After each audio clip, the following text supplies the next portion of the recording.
Hello, good afternoon and welcome once again to the Results Show. I'm going with a 4-4-2 this afternoon. 4 matches in the Premiership, 4 in the Championship and 2 experts on the sofa. Welcome Julie Fleeting and Cammy Bell. Scores, reports, results and reaction coming our way between now and about 5:15. So we best get cracking with a bounce around the grounds. First up this afternoon, Dens Park, Dundee at home to third place St Mirren. Tyrone Smith, you're on. Yeah, David, with around 20 minutes still to go here at Dens Park. It's Dundee 3, St Mirren 0. Now, for all the plaudits that Saints have rightly been getting for what's been a wonderful start to the season, if Dundee win this game, as it looks like they're going to, they'll move to within just 2 points of the Paisley side. So that says a lot about how well things are going for Dundee this season. The home side, well, they almost made a dream start. Zach Rudden's close-range effort coming back off the post within the opening minute. But they did break the deadlock on 15 minutes. It came via Amadou Bakayoko. He fizzed a shot into the net from 12 yards, and they extended their lead in the first half added time, courtesy of a Zach Rudden penalty, which was awarded after a Marcus Fraser handball. The home support, they were in dreamland on 57 minutes when Bakayoko netted again, this time from close range to put Tony Doherty's side seemingly on easy seat. However, St Mirren, they haven't given up the ghost just yet. Just a few seconds ago, they've just seen an effort that's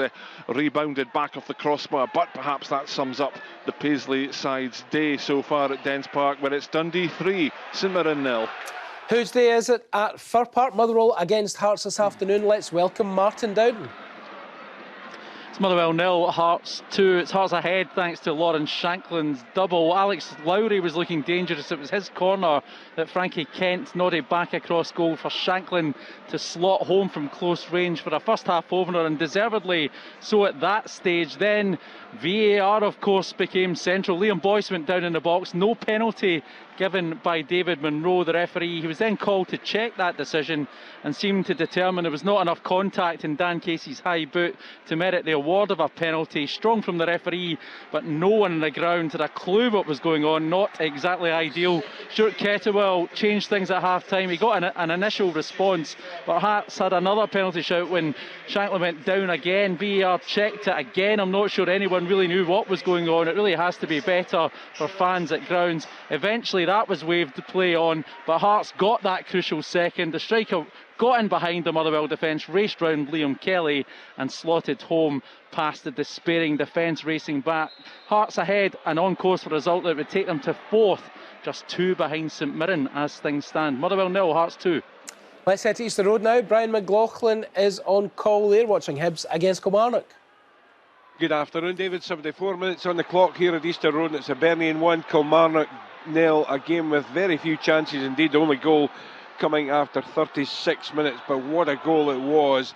And it was made by Martin Boyle, a magnificent run from inside his own half, driving right through the heart of the Kilmarnock midfield and defence. He looked as if he was going to fall down to the ground after a challenge from Donnelly. He stayed on his feet and managed to slip the ball into the path of Josh Campbell, who hammered the ball first time through the goalkeeper. Possibly the goalkeeper should have done just a little bit better, but very few chances in the game before that. Boyle did have a chance early on. He was through 1-1. He'd scored, but the flag was up for offside. The only chance we've had so far in the second half has come from Jair, cutting in from the right-hand side. His left foot effort, again, just narrowly wide off the target. Kilmarnock, again, in the first half, coming very close indeed. A corner from Donnelly, back to goal from the defender. It was a Kilmarnock defender, Robbie Dees, and he hammered the ball high over the crossbar. But apart from that, there's been very little to say. Hibernian have lost a number of late goals in recent weeks. 15 minutes left here at Easter Road to find out if they can keep a clean sheet today. Hibernian 1, Kilmarnock 0. Off we go to Perth now. St Johnstone against Ross County. Kheredine Idessane is there. We've had to wait a long time for this one to warm up, let me tell you. But at the moment, it's the Perth Saints fans who are singing because their team leads by 1-0. A thing of beauty it was as well, orchestrated in the middle of the park by Graham Carey. It was fed out wide. It came into substitute Stevie May in the box, and he rolled it to the edge of the box, upon which Currie, arriving, beautifully curled it left-footed into the top right-hand corner of the net to put St Johnstone in front. by far and away the best thing that's happened in this match. The other thing of real quality that has happened, Nicky Clark, who's had to go off subsequently due to yet another injury, he had a lovely overhead effort that came off the underside of the crossbar but stayed out. Precious little else to tell you about in this game, but it looks like the last 15 minutes or so are going to be much more interesting. Ross County, having had a really good record on this ground up until now, certainly in recent years, haven't done too much to test home keeper Dimitar Mitov. If they don't manage to do so in the remaining minutes, then St Johnstone, who struggled to win a game, in fact hadn't won a game in the top flight until 10 days ago, looks like they're on the road for 2 wins out of their last 3. Saints 1, Ross County 0. Thanks, Martin. Well, guys, we got goals in all the games. I suppose we should start at Dens Park. Dundee. Julie, what a win this looks like for them. 3-0 up against St Mirren. It's going to move them up the table to 5th. Yeah, and what a great season they've had so far. They've been a brilliant asset to the league coming up. And yeah, they do, and you've seen the reaction of Stephen Robinson coming out of his half-time team talk. Didn't look happy at all. Didn't look happy. The performance from his team that he'd produced in the first half. 4 matches in the Championship this afternoon. Let's check in on Chick Young. He's watching Queen's Park against Raith Rovers. Chick. David, it's a cracking game, this wonderful football match. There's actually a whisky festival on at Hampden as this is going on, and I haven't even been tempted to leave the football to go and join that. It's 2-1 to Queen's Park at the moment, but it was Raith Rovers trying to pursue Dundee United at the top of the table, who went ahead in the first half. Lewis Vaughan, their local hero, put them ahead 1-0 at half time, but then there was a real bad tackle by Ewan Murray, straight red card for that. He was sent off, and that turned the game around. Jack Turner got one back to level it for Queen's Park, and then just a few moments ago Rory Payton popped up in the box to bang a second goal in, and the Spiders have gone ahead against Raith Rovers, who, as we started the day, were 7 points behind Dundee United at the top. It looks like it's going to stay that way, and they've used up a game, the 2 games in hand, but it's Queen's Park who are joyous at the moment, intoxicating football, where other people are doing it another way at this National Stadium this afternoon. 2-1 to Queens at the moment. Yeah. We're going to welcome Amy Canavan to the show. She is at the Excelsior Stadium where she's watching Airdrie against Arbroath. Amy. Good afternoon, David. Yes, I absolutely am. And if you came to me just a matter of minutes earlier, you'd have caught a goal. Went the way of the home side. The Airdrieonians are now 2-0 up against Arbroath. Arbroath, who started the better of the 2 sides with Jay Bird and Scott Stewart firing the wrong side of the post. They had been pushing for that equaliser and were just left a little bit open at the back. Substitute Lewis McGregor latched onto an over-the-top ball, burst away from the tracking back defence and slotted home under Derek Gaston. That's after the opener, which came from Liam McStravick. It was the first real venture of note from Airdrieonians into the away box, and it culminated in a goal. Nikolai Todorov, last week's goal scorer, burst down the left-hand side, shot and forced a decent enough save from Derek Gaston, but it fell very kindly into the path of the on-rushing McStravick, who slammed home from nearby. Gaston pulled out another very good save to deny Todorov from his head, this time from very close range. Craig Slater's had a pop from distance from Arbroath, but Josh Ray, parries away, and no rebound could be tucked away. Other than that, not much in the way of goalmouth action for Arbroath. There's not, as it stands, newly promoted Airdrieonians shoot into playoff places, and Arbroath slump to the 9th spot. Tell you what, folks, it's time for a trek through the trails. And even if you're not enjoying this, I'm sure we'll find something to tempt you later. A double helping of highlights and 2 screenings for each for starters. First off at 7:30 tonight on BBC Scotland with Tomo.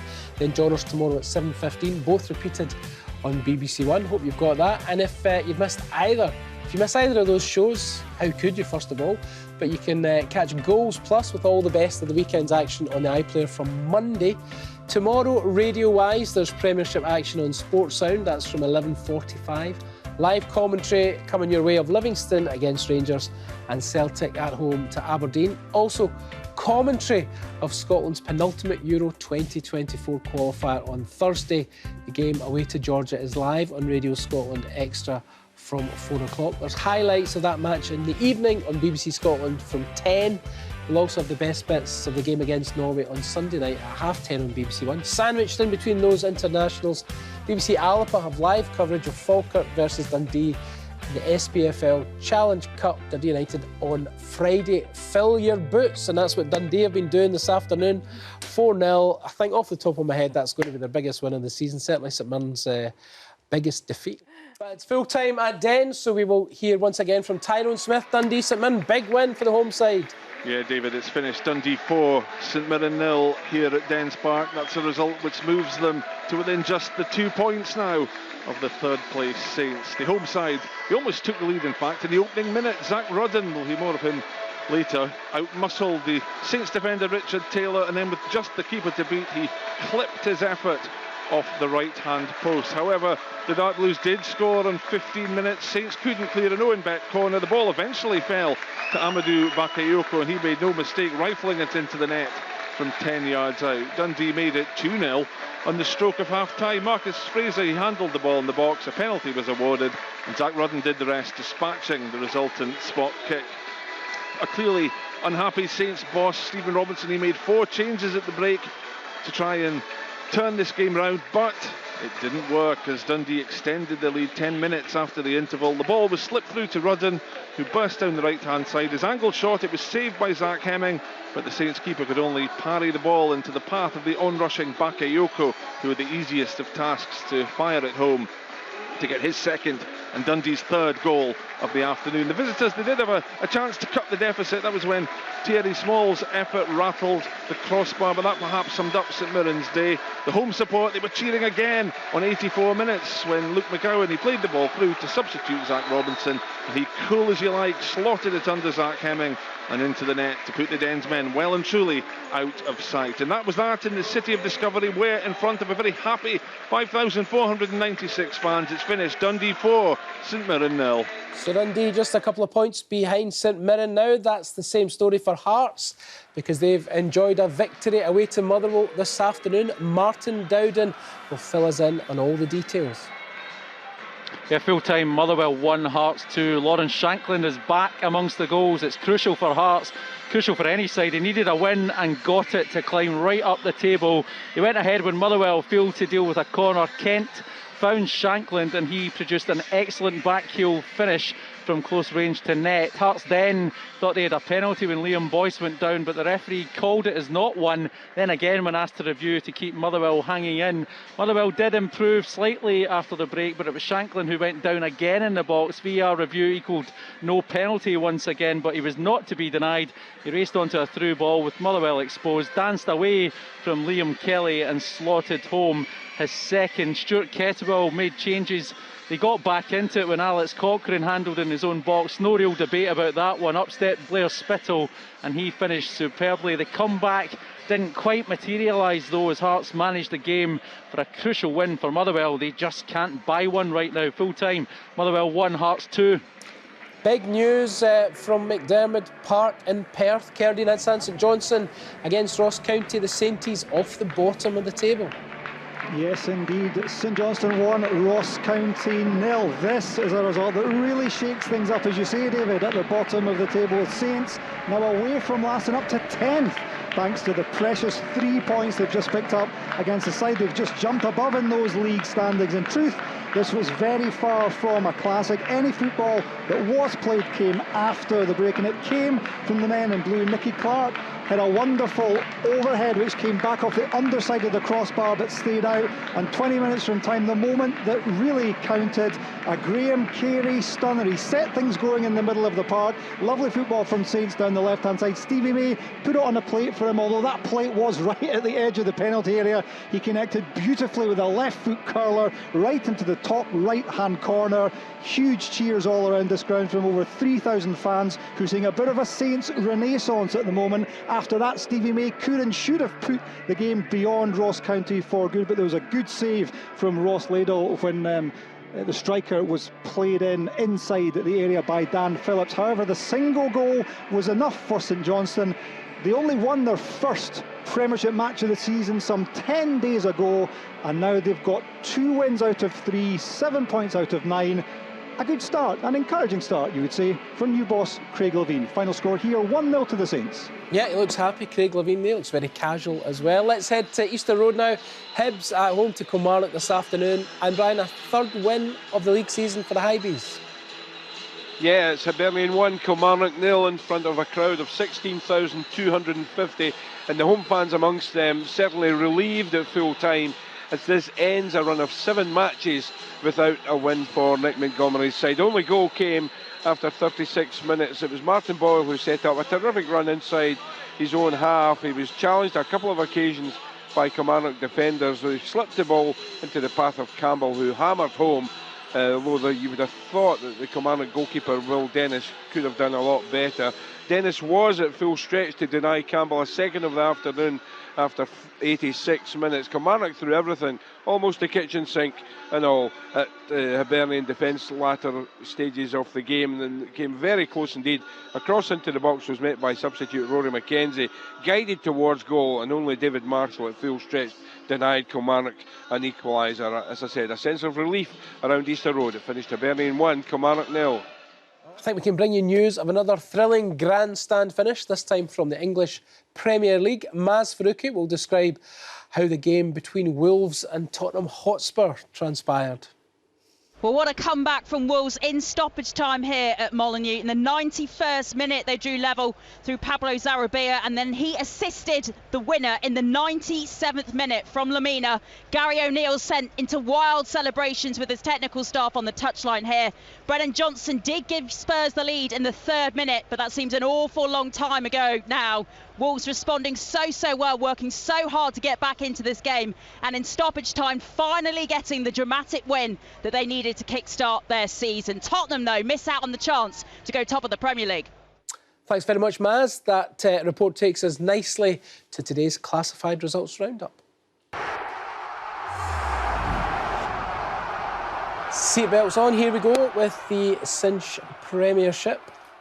Dundee 4, St Mirren 0, Hibernian 1, Kilmarnock 0, Motherwell 1, Hearts 2, St Johnstone 1, Ross County 0. 2 games tomorrow, Celtic at home to Aberdeen and Livingston versus Rangers. In the Championship, Dunfermline Athletic 1, Dundee United 2, that was played last night, Airdrieonians 2, Arbroath 0, Inverness Caledonian Thistle 3, Ayr United 1, Partick Thistle 2, Morton 1, Queen's Park 2, Raith Rovers 3. In League 1, Alloa Athletic 1, Queen of the South 0, Falkirk 2, Edinburgh City 1, Hamilton Academical 5, Stirling Albion 0, Kelty Hearts 0, Cove Rangers 1, Montrose 1, Annan Athletic 1. In League 2, East Fife 0, Dumbarton 1, Elgin City 2, Bonnyrigg Rose 0, Forfar Athletic 1, Clyde 1, Peterhead 3, Stranraer 2, Stennismuir 3, the Spartans FC 2. Into the English Premier League, Arsenal 3, Burnley 1, Bournemouth play Newcastle United this evening, Crystal Palace 2, Everton 3, Manchester United 1, Luton Town 0, Wolverhampton Wanderers 2, Tottenham Hotspur 1. 5 matches tomorrow. Aston Villa Fulham, Brighton against Sheffield United, Chelsea versus Manchester City, Liverpool at home to Brentford, and West Ham United against Nottingham Forest. In the Sky Bet Championship, Blackburn Rovers 1, Preston North End 2, Cardiff City 2, Norwich City 3, Coventry City 0, Stoke City 0, Hull City 1, Huddersfield Town 0, Ipswich Town 3, Swansea City 2, Leeds United 2, Plymouth Argyle 1, Middlesbrough 1, Leicester City 0, Queen's Park Rangers 0, Bristol City 0, Sheffield Wednesday 0, Millwall 4, Southampton 2, West Bromwich Albion 1, Sunderland 3, Birmingham City 1, Watford 5, Rotherham United 0. In League 1, Bolton Wanderers 1, Blackpool 0, Carlisle United 0, Bristol Rovers 1, Cheltenham Town 1, Wigan Athletic 1, Derby County 3, Barnsley 0, Fleetwood Town 3, Exeter City 0, Leyton Orient 2, Oxford United 3, Lincoln City 1, Port Vale 1, Northampton Town 2, Burton Albion 0, Peterborough United 5, Cambridge United 0, Portsmouth 2, Charlton Athletic 2, Shrewsbury Town 3, Reading 2, and our latest score, Wycombe Wanderers 0, Stevenage 1. Finally tonight in Sky Bet League 2, AFC Wimbledon 2, Doncaster Rovers 0, Bradford City 1, Barrow 2, Colchester United 1, Sutton United 1, Crawley Town 3, Accrington Stanley 1 and Crewe Alexandra 1, Notts County 0 are both latest scores. Grimsby Town 3, Morecambe 2, Newport County 0, Milton Keynes Dons 0, Salford City 1, Mansfield Town 2, Swindon Town 2, Stockport County 4, Tranmere Rovers 3, Forest Green Rovers 0, Walsall 0, Harrogate Town 1, Wrexham 2, Gillingham 0. From the scores in the doors to the teams in the tables, let's have a look at the Premiership. No change in the top two or the points differential there. Celtic Rangers both in action tomorrow. It's getting interesting in the chase for third. St Mirren now just 2 points ahead of Hearts and Dundee. Dundee beating the Muddies 4-0 at Dens. Congratulations to them. Good away win for Hearts, 2-1 at Motherwell. Kilmarnock still in 6th despite losing 1-0 to Hibs. Hibs now just a point behind them. Meanwhile, at the bottom of the table, look at that, St Johnstone have lift off. They're off the foot of the table with a 1-0 win to Ross County. They move above the Staggies, while Livingston drop to the bottom of the table. They're in action tomorrow when they host Rangers. In the Championship, Dundee United still unbeaten at the top. They're 4 points clear of Raith Rovers. Rovers with a game in hand. United 2-1 winners against Dunfermline last night. Raith Rovers coming with a late show. 2-1 down they were to Queen's Park, but they managed to win that 3-2. Congratulations to them. Partick Thistle in third, 2-1 winners over Morton. Airdrie, as Amy said, up to fourth with that win over Arbroath. Arbroath 4 points clear of Morton at the foot of the table. Inverness move out the bottom two. In League One, another win today for leaders Falkirk, 2-1 over Edinburgh City. So they remain 3 clear of Hamilton. Hamilton big winners over Stirling today, 5-0 they won. Edinburgh City at the foot of the table, 4 points behind Arran Athletic. Let's have a look at League 2. And there we go. Here it comes. It's worth waiting for if you're a Peterhead fan. They're still 2 points clear at the top. Win for them today. They're 2 points clear with a game in hand over nearest rivals Dumbarton. While at the bottom, Clyde picked up a point today, but they remain rooted to the foot of the table, 2 behind both Elgin City and Forfar Athletic. Thanks, Julie. That's us finished for the afternoon. No show next week. It's an international break. Remember, though, that Tomo and the team are here later with a highlight show. Julie Fleeting and Cammy Bell and myself are free to go. Thanks to them and the team off camera. Most of all to you for watching. Take care.